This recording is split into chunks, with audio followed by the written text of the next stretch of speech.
नमस्कार फ्रेंड्स, जय हिंद। मेरा नाम है प्रीतेश जोशी और भारतीय इतिहास यानी इंडियन हिस्ट्री के बड़े इंटरेस्टिंग सेशन में आप सभी का स्वागत है। तो भारतीय स्वतंत्रता आंदोलन की आज कड़ी है पार्ट 2 भाग 2। पहले वाले पार्ट में हमने डिस्कस किया था कि भारतीय स्वतंत्रता आंदोलन क्या है इसके पीछे के कारण और ये कब स्टार्ट हुआ था। ये सारी की सारी चीजें अपन ने पिछले वाले पार्ट में डिस्कस कर ली थी। अब आज वाले पार्ट में क्या करेंगे, तो आज वाले पार्ट में हम भारत के राष्ट्रीय स्तर का सबसे बड़ा राजनीतिक संगठन उसकी बात करेंगे, जो सबसे पहले था और कब स्टार्ट हुआ, क्या था, कौन सा था वो संगठन। ये सारी की सारी मिस्ट्री आज की इस कक्षा में हम सॉल्व करेंगे। साथ ही साथ हम देखेंगे कांग्रेस के पहले यानी कांग्रेस से पूर्व के कौन कौन से राजनीतिक संगठन थे जो इंपॉर्टेंट थे, उसके बारे में भी आज की इस कक्षा में अपन चर्चा करेंगे। तो ये जो भारतीय स्वतंत्रता क्रांति है जो स्टार्ट हुई थी 1885 से लेकर 1947 के बीच तक, आज यानी 2022 में भी एक ऐसी ही क्रांति आ रही है। आपको लगेगा कौन सी क्रांति आ रही है? ये आ रही है भारत की सबसे बड़ी शिक्षा क्रांति जो लेकर आ रहा है मिशन ज्ञान। अच्छा, भारतीय स्वतंत्रता क्रांति के अंदर हमारे हथियार थे अहिंसा, सत्याग्रह। पर आज वाले अगर इस क्रांति में आपको अपना योगदान देना है तो मिशन ज्ञान के चैनल को लाइक, शेयर और सब्सक्राइब कीजिए और हमारे टेलीग्राम लिंक के थ्रू हमारे टेलीग्राम चैनल को ज्वाइन कीजिए जल्दी से जल्दी, जिसमें है फ्री पीडीएफ, रोज के क्विजेज, फ्री टेस्ट, सारी की सारी चीजें आपको वहां पर अवेलेबल हो जाएगी। तो अब आ जाए अपने टॉपिक पे। आज का टॉपिक क्या है? आज का टॉपिक बात करता है कांग्रेस की स्थापना और उदारवादी आंदोलन युग 1885 से लेकर 1905 तक का। पर कांग्रेस की स्थापना से पहले अपन देख लेते हैं कुछ इंपॉर्टेंट कांग्रेस से पूर्व के राष्ट्रीय राजनीतिक संगठन कौन कौन से थे, उनको डिस्कस कर लेते हैं। तो भैया देख लेते हैं कांग्रेस की स्थापना से पूर्व की राजनीतिक संस्थाएं। तो सबसे पहले चलते हैं 1838 में। चलिए 1838 में पहला संगठन बनता है जिसका नाम था लैंड होल्डर सोसाइटी, और लाने वाले व्यक्ति कौन थे? तो द्वारकानाथ टैगोर थे। लैंड होल्डर सोसाइटी और लाने वाले व्यक्ति द्वारकानाथ टैगोर। इस जो एसोसिएशन था, ये जो सोसाइटी थी, इसका काम था जमींदारों की बात ब्रिटिशर्स तक पहुंचाना। किसकी? जमींदार वर्ग की बात जो है वो ब्रिटिशर्स तक पहुंचाना। और ये भारत की पहली राजनैतिक संगठन था। भारत का पहला राजनैतिक संगठन था कौन सा? Land holder society. और लाने वाले व्यक्ति कौन? देवेंद्र नाथ टैगोर। और लाने वाले व्यक्ति कौन? द्वारकानाथ टैगोर। क्लियर है यहां तक बात? 1838 के बाद अपन चल लेते हैं 1843 में, 1843 में। एसोसिएशन कौन सा? Bengal British association. और लाने वाले व्यक्ति कौन? द्वारकानाथ टैगोर। सेम। अब इसके बारे में भी थोड़ी सी बात सुन लो। लैंड होल्डर सोसाइटी बात करती थी जमींदार वर्ग की, लेकिन ये वाला जो एसोसिएशन है ये बात करता था उच्च मध्यम वर्ग का। उच्च मध्यम वर्ग का।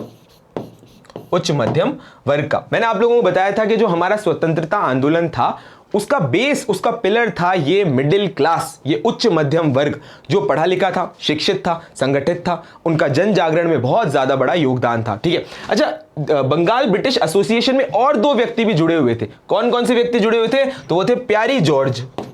प्यारी जॉर्ज। अब आपको लगेगा ये क्या नाम है? प्यारी जॉर्ज। प्यारी जॉर्ज क्या नाम है?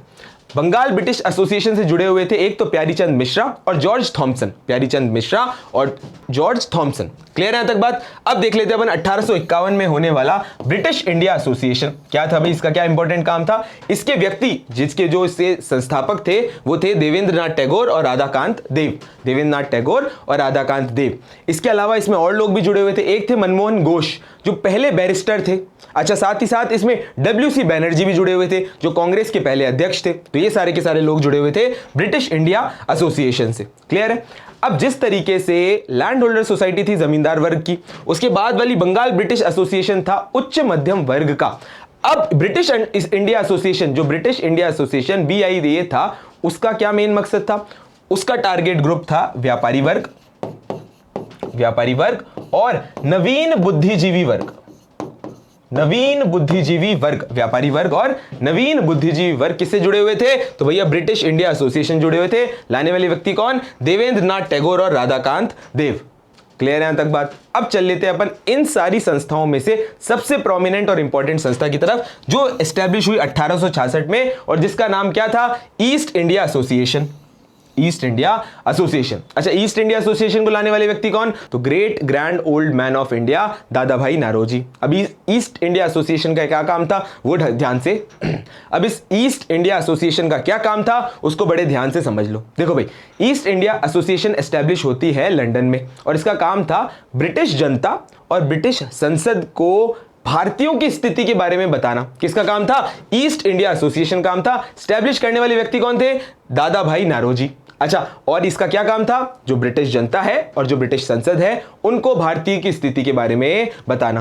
क्लियर है यहां तक बात? 1866 के बाद अपन चलते हैं 1876 में। 1866 बहुत इंपॉर्टेंट है एग्जामिनेशन पॉइंट ऑफ व्यू से, 1876 बहुत ज्यादा इंपॉर्टेंट। और ये एसोसिएशन है इंडियन एसोसिएशन। क्या नाम है भैया? Indian association. लाने वाले व्यक्ति कौन? सुरेंद्र नाथ बनर्जी और आनंद मोहन बोस। सुरेंद्र नाथ बनर्जी और आनंद मोहन बोस। क्लियर है यहां तक बात? कोई घबराने की बात नहीं। अब इंडियन एसोसिएशन की बात सुन। इंडियन एसोसिएशन का जो मेन काम था वो एक तो हिंदू मुस्लिम यूनिटी के लिए काम करना, साथ ही साथ जन जागरण के लिए काम करना। और इसी इंडियन एसोसिएशन ने एक छोटा सा आंदोलन जरूर चलाया था। वो इंपॉर्टेंट कैसे था? क्या था वो आंदोलन? Ilbert bill controversy. क्या थी इल्बर्ट बिल कंट्रोवर्सी? अरे भाई, इल्बर्ट बिल आया। इल्बर्ट बिल के अनुसार अब जितने भी भारतीय न्यायाधीश थे उनको अधिकार मिल गया था उन मामलों पर सुनवाई करने का जिसमें यूरोपियन जो है अब वो लिप्त हो, यानी यूरोपियंस के ऊपर भी अब वो सुनवाई कर सकते थे। इसका इफेक्ट क्या पड़ा कि अब जो लंदन के लोग थे, जो ब्रिटिशर्स थे, वो बड़े घबरा गए। वो बोले कि भाई आप भारतीयों को और ब्रिटिशर्स को इक्वल फुटिंग पे कैसे रख सकते हो? ये तो पूरी तरीके से गलत है। और लंदन में इस इल्बर्ट बिल के खिलाफ जो है ना वो आंदोलन चलाते हैं और भारतीयों की आंखें खुल जाती है कि ब्रिटिशर्स कितना ज्यादा डिस्क्रिमिनेशन करते हैं, कितना ज्यादा भेदभाव करते हैं। और ये बिल कौन सा था? Ilbert bill. और इल्बर्ट बिल के खिलाफ जो जन जागरण का काम किया वो किसने किया? इंडियन एसोसिएशन ने किया। सुरेंद्र नाथ बनर्जी और आनंद मोहन बोस ने एस्टेब्लिश करी थी। कब करी थी? तो भैया 1876 में, 1876 में की थी। यहां तक बिल्कुल डाउट क्लियर है।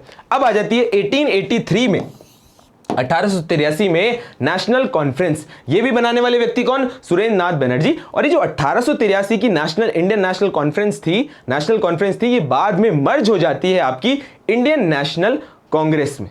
तो बात आ गई समझ में सारी की सारी चीजें। पर आप एक चीज नोटिस करोगे कि ये जितने भी संगठन थे, एक तो उनकी टारगेट ऑडियंस जो थी वो बड़ी लिमिटेड थी। कोई व्यापारी वर्ग को टारगेट कर रहा था या फिर कोई जमींदारों की बात कर रहा था। लेकिन एक राष्ट्रीय स्तर पर कोई सी भी ऐसी एसोसिएशन नहीं थी, ऐसा कोई ग्रुप नहीं था जो राष्ट्रीय स्तर पर जो है लोगों की बात पहुंचा सके, जन जागरण के काम कर सके।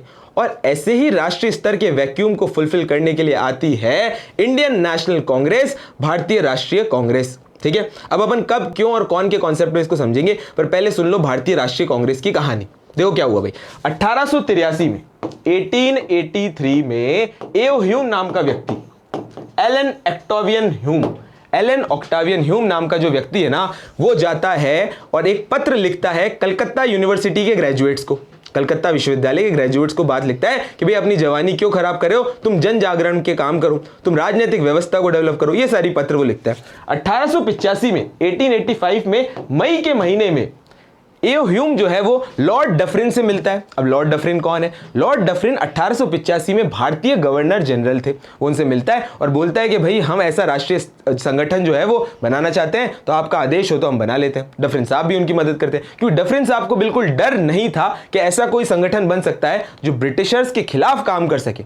उनको लगता था कि हाँ भाई छोटी मोटी जन जागरण के काम कर लेंगे और हम भी इक्वल फुटिंग पे जो है भारतीयों से बात कर सकेंगे, जो भी उनकी समस्या है जितनी हम सुलझा सकते हैं उतनी सारी समस्या जो है वो हम सुलझा देंगे, और एक्स्ट्रा कोई अगर बात हुई तो इस संगठन को हम पूरी तरीके से खराब कर देंगे, खत्म कर देंगे। ठीक है, तो ये बात हो जाती है 1885 में। उन्हीं के आदेश की पालना करते हुए एओ ह्यूम जो है वो 1885 में कांग्रेस की स्थापना कर देते हैं।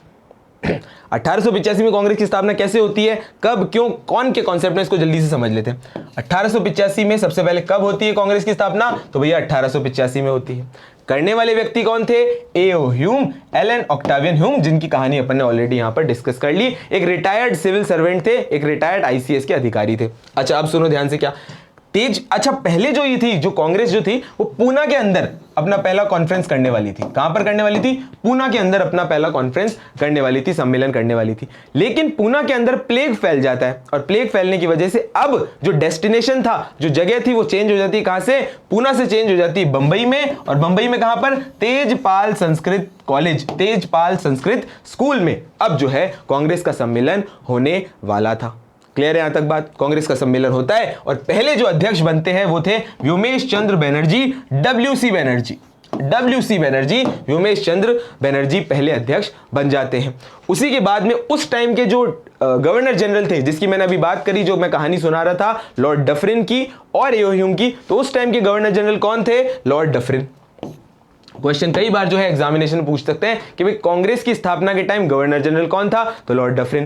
कांग्रेस की जब स्थापना हुई तो पहले अध्यक्ष कौन बने? WC बनर्जी। कि कांग्रेस की स्थापना के पीछे किसका हाथ था? तो एलन ऑक्टावियन ह्यूम, एओ ह्यूम का। क्लियर है यहां तक बात? अभी जो इंडियन नेशनल कांग्रेस है, INC है, इसका नाम पहले INC नहीं था, इसका पहले नाम था INU। ठीक है, INU यानी इंडियन नेशनल यूनियन। पर दादा भाई नारोजी के कहने के ऊपर इस इंडियन नेशनल यूनियन को चेंज कर दिया जाता है इंडियन नेशनल कांग्रेस में, और कांग्रेस का मतलब होता है ग्रुप ऑफ पीपल। ये लिया गया है संयुक्त राज्य अमेरिका से, यूनाइटेड स्टेट्स ऑफ अमेरिका से। क्लियर है यहां तक बात? टोटल 72 सदस्य आते हैं, जिनमें से मुख्य सदस्य थे दादा भाई नारोजी और फिरोज शाह मेहता। क्लियर है यहां तक बात? अब देखो ध्यान से सुनो, कांग्रेस के ऊपर क्रिटिसिज्म भी होता है, और क्रिटिसिज्म के पीछे एक थ्योरी आती है, एक सिद्धांत आता है, और वो सिद्धांत है सुरक्षा वाल्व का सिद्धांत, सुरक्षा वाल्व थ्योरी। और लाने वाले व्यक्ति कौन थे? तो लाला लाजपत राय। ये क्या कहते हैं? ये कहते हैं कि भाई ये जो कांग्रेस बनी थी ना, ये ब्रिटिशर्स द्वारा किया गया एक स्कैम था। क्या स्कैम था? कि भाई ब्रिटिशर्स को डर था कि एक बहुत बड़ा संग्राम ना हो जाए, एक बहुत बड़ा स्वतंत्रता संग्राम ना हो जाए 1857 की तरह। इस वजह से हम जो है एक सुरक्षा वाल्व के तौर पे एक ऐसा संगठन बनाते हैं, एओ ह्यूम के द्वारा बनाया गया ऐसा संगठन बनाते हैं अपन, जिस वजह से वो संग्राम जो है वो तो ठंडा पड़ जाए, और छोटी मोटी राजनीतिक गतिविधियां जो है, छोटी मोटी जन जागरण की गतिविधियां हैं, वो ये संस्था जो है वो करती रहे। और ये पूरा का पूरा सिद्धांत किसने दिया? कांग्रेस की क्रिटिसिज्म का, सुरक्षा वाल्व की थ्योरी का किसने दिया? लाला लाजपत राय ने। लेकिन उदारवादी नेताओं का कुछ और कहना था। वो ये कह रहे थे कि भाई ये सुरक्षा वाल्व का जो सिद्धांत है ना, ये पूरी तरीके से गलत है। असली सिद्धांत है लाइटनिंग कंडक्टर का, जो ये कहता है कि भाई हमने तो खुद ने एओ ह्यूम को जो है वो लाइटनिंग कंडक्टर के तौर पे इस्तेमाल किया। कांग्रेस को डर था कि भाई कहीं ब्रिटिशर्स जो है वो उसको बंद ना करवा दे, तो हमने तो एओ ह्यूम का इस्तेमाल किया, और देखो इस्तेमाल करके कितना बड़ा राजनीतिक संगठन जो है वो खड़ा कर दिया। और इस राजनीतिक संगठन ने अपनी भूमिका बनाई किसके अंदर? भारतीय राष्ट्रीय आंदोलन को सफल करवाने में। बात आई समझ में? तो ये वाला सिद्धांत, सुरक्षा वाल्व थ्योरी जो है किसके द्वारा दी गई? लाला लाजपत राय द्वारा। तो ये आप एक पिक्चर पिक्टोग्राफिक रिप्रेजेंटेशन भी देख लो, कौन कौन? ये सारे के सारे लोग कांग्रेस के हैं। अच्छा, ये है एओ ह्यूम, एलन ऑक्टावियन ह्यूम, एओ ह्यूम, और ये WC बनर्जी साहब। तो आशा है आपको ये कांग्रेस की स्थापना और उससे पहले के राजनीतिक संगठन जो है वो आसानी से समझ आए होंगे। Thank you.